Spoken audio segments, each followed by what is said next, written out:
was our general body exercise. We hope you joined us to burn up those calories, Now we have an expert in the house who is going to talk to us about agriculture, okay? You will know him when I introduce him.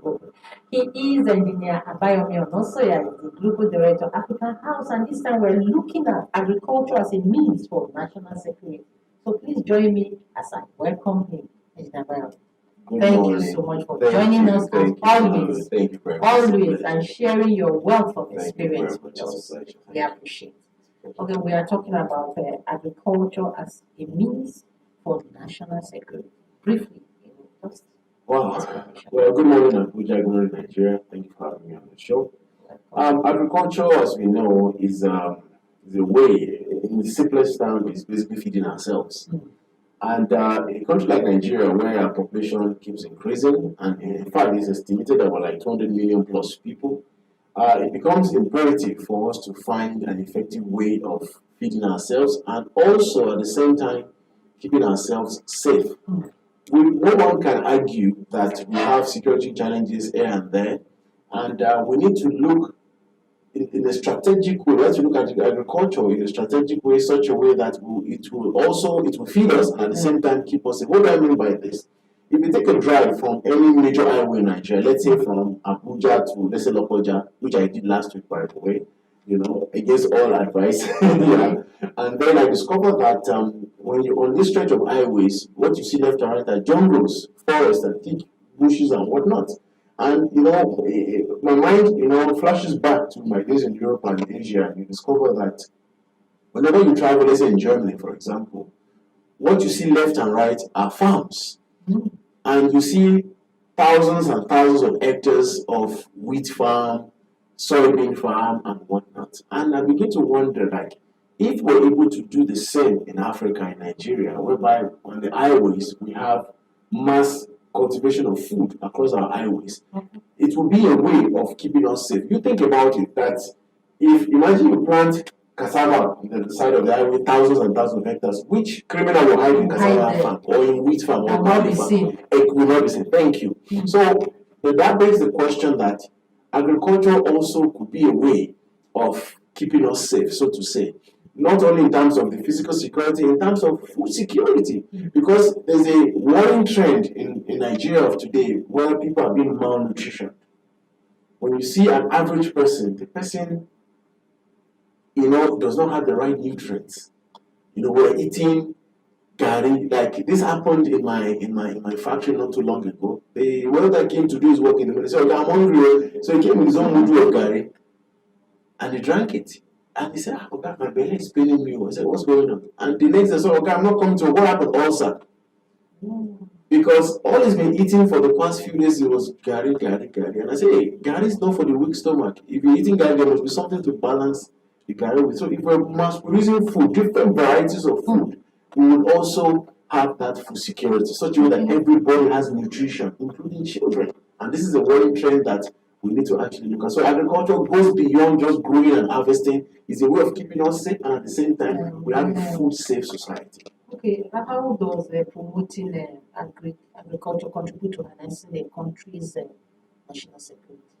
Well, first of all, imagine if we're producing more than sufficient, more than what we need. What will happen then is Nigeria will be tagged a food secure state. As we're speaking, Nigeria is not a food secure society because millions of people go to bed hungry. You've gone by the days of 3 square meals. Not the same 1 square or half square. You see what I'm saying? So people are not having, so the people are not eating what they're supposed to in terms of nutrition. And two, also, when all these policies are put in place, we'll ensure that we're assisting even our security agencies in ensuring security. Because, if you go to, I keep saying Germany, back in Germany, you discover that nobody does small-scale farming. So no operation feed yourself. Exactly. Operation feed nation. Thank you. So the farms are huge. So the policies and whatever structure that we put in place will definitely make us a happy people. Not only happy, we'll be richer because the excess we will export. Yeah. That's the beauty of it. And just from what you have said, because if you do operation feed the nation, Yeah. you feed yourself, you make money, you feed the nation. Thank you. Three things. Three things. Exactly. So you have extra money. So that's a good one. Now, I know that, like you said, if you have farms along the road and all that, security. What area do you think? Because farmers these days run away from their farm. Exactly. Somebody once said here that anytime there's going to be farm, first, if you go to clear the bush, you pay. Wow. Somebody is there telling you that if you don't pay, you'll be kidnapped. Wow. When it's time for harvest, you pay. Otherwise, you'll be kidnapped. Mm. So, let's look at security. Well, in that aspect, so this has to be done in partnership with the local community first, and then the security agencies. Our security agencies are trying their best, but the truth is sometimes, when there's so much poverty, people they tend to compromise, you see. And what they need to do to implement all these policies, basically, first of all, they need to sit with the villagers and say, see, this thing we're trying to do is not against you. You make money because these are your lands anyways. So whatever income is generated from all these farms, the percentage of it will come to you. And then the security agencies also needs to be, pay a lot of attention to intelligence. Because you think about it, most of these so-called cases of kidnapping, you see, these people are being taken somewhere. And when we look at some of these forests that we say, you see abandoned houses in the middle of nowhere. And you begin to wonder, what is this building doing here? So the security agencies must take it upon themselves to identify all these abandoned buildings or possible areas where people can use to do a lot of bad things. Demolish them all and have technologies and patrol systems. They can even use hunters and local villagers to give them information that we've seen strange faces in our village. We don't know who these guys are, what they're doing here. So that way they know what's going on at every point. So once that happens, people can now feel comfortable to say, now I'm going to the farm. And that thing you said is true. There's a lot of people who have abandoned their farm. A friend of mine abandoned his farm in Shiroro. The guy had a huge rice farm, hectares and hectares. But he said, I don't go back to that place because I'm afraid. So the truth is, for him to be able to continue his operations, we need to work in partnership with the villagers, the people who live in that zone, to know that there are no hideouts for criminals, and then work with security agencies to give them an idea of how to demolish those dens and all those places where people can hide, and then people can confidently go there and be doing agricultural practice. And of course, we can do what they did in one of these Asian countries. I won't mention which one for security reasons. What they did was they created a buffer zone. What is a buffer zone? You have the highway, right? From the edge of the highway up to 3 kilometers is cleared. You cannot plant anything there. It's just flat ground. So when you're driving, you can see. So you can see 3 kilometers away if somebody is coming or whatever. So and after that 3 kilometers, they started planting food. So it gives the security operatives a bit of time to be able to act on time. And also what they did was they installed security towers every maybe 4 or 5 kilometers where they can actually see what's good. They can monitor using cameras or personnel and whatnot. So some of these are some of the solutions that we believe that given the right platform like NTA now, we're able to tell Nigerians these are some of the things we can do to keep ourselves safe. Because if we don't feed ourselves, who will feed us? Who will feed us? Alright, we'll go for a break and when we return, we'll look at the strategies that can be implemented to integrate. Alright, we've been talking about agriculture. Let me put it that way, agriculture and us feeding ourselves and also feeding the nation. And Engineer Bayomi is right here, but let's go on this break. When we come back, we'll learn more. Please don't wait. Welcome back. Yes, agriculture, and like he said, Engineer Bayomi said something. He said, you don't just feed yourself. So it's no more charity begins at home. It's charity not only home, but you're taking it out. So we're talking about agriculture, we're talking about us feeding ourselves and feeding the nation. Now, let's look at the strategies that can be implemented to integrate agriculture into our national security. All right, thank you. I mean, one of the core strategies that I believe the government can implement is create like a synergy between the Ministry of Agriculture and Food Security with the security agencies. Don't see agriculture just a place where you give fertilizer, seeds, and whatnot. Agriculture is not only securing our stomachs, but securing our lives. So they must have like an intelligence unit filled by security personnel from army, police, or whatever. Responsive, thank you. So they now come together and say, okay, this is Niger State. This area is an arable land where we can plant food. What are the security challenges there? Then they will send intelligence units who will go to this forest, identify the local players identify the trouble spots and whatnot.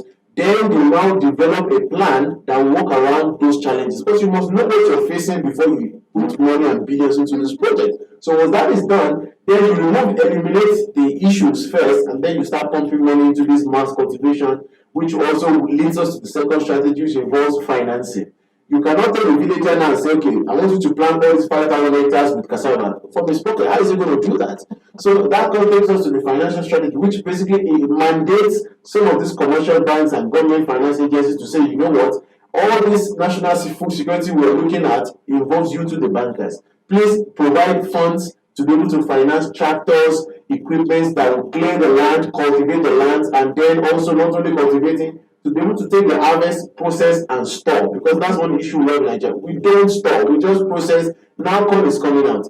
Fast forward the next 3 months, corn will become gold. And animal feed prices will jump. So these are some of the strategies I believe that the bottom line is it involves everybody, not just farmers, the ministry. It involves me, you, everyone, so that we can get this nation moving forward. Okay, this takes me to charity beginning at home. Yes. The farmers Yes. in their communities. Yes. From your experience, what do you think the community heads or the communities should do first in taking care of their farmers, in terms of security before we bring it to the national? Well, there's no security without the local community. We just fool ourselves if we want to do. So what they can do first is identify who are the people living with us. What is he doing? Don't just allow anybody to walk into your village and say, I want to, and so and so. No. Know your people very, very, very, very well. Know your village A to Z. The moment you see suspicious activities, inform the security agencies, regardless of what the so-called people might be offering you. Because, allegedly, some people will say, okay, listen, if you give us trouble, we'll deal with you. So let us do and close your mouth. So they must see it beyond themselves that if they don't protect their village, they will suffer. And also investors will run away. So the village heads and the people themselves, the security starts from them. They are the number one point of call. They are the ones who will say, in our village, we have 200 people living in this village. Mr. X is a farmer, Mr. B is an Okada rider, but this guy we don't know. All the police identifying what was your business here. So they will now feed that information back to the authorities, who will now make sure that their own area is secure. Imagine if all our villages operate like that. What are the security challenges? Because they won't have any hideout. They won't be out, exactly. So they have a big role to play, a huge role. How many places can the police at the same time? They need information from them to be able to get rid of all these troublemakers, and they must cooperate with government policy. Because sometimes they have this taboo. In IT at that time they were introducing this CDM. And they were like, no, it's a taboo. How would you plant something like this in the soil? It's against our tradition. The gods will be angry. And I said, well, no, this is science. Exactly. So it took them a whole lot of time to actually understand that this is new technological innovation in food before they said, oh, okay, so we can get a bigger yield. So they need to also, move with time, not stay in the old archaic way of thinking. So they need to, think outside the box. Okay, let's talk to the Ministry of Agriculture. Wow. As an expert. What would you say to them? What role? Because they have a very big role to play. You said something, it's not about going to share fertilizers and all that. So, what do you think? I'll give them two pieces of advice. The first one is they need to invest heavily in agricultural extension officers. What are agricultural extension officers? First of all, what is key in agriculture is government is spending billions. They are trying their best, honestly. I don't work for government, but I know when someone is trying. The truth is, all those billions go into the pockets of audio farmers. People who are not even real farmers. Honestly. They have offices in Buse, Maitama, and Pugu and whatnot. They say, I'm an association of waiting. And they get all these intervention funds. Why is that happening? Is because we've ignored extension officers. In those days, extension officers go on bicycles and go to each village. They know Mr. Abayami, Mr. Chinedu, Mr. Abubakar. They know all of us. And they know what they do. They know the capability. So we need to invest back in that. To allow them identify real farmers. So whenever government is bringing equipment in or support, it goes straight to those individuals. So the impact can be felt right on the spot.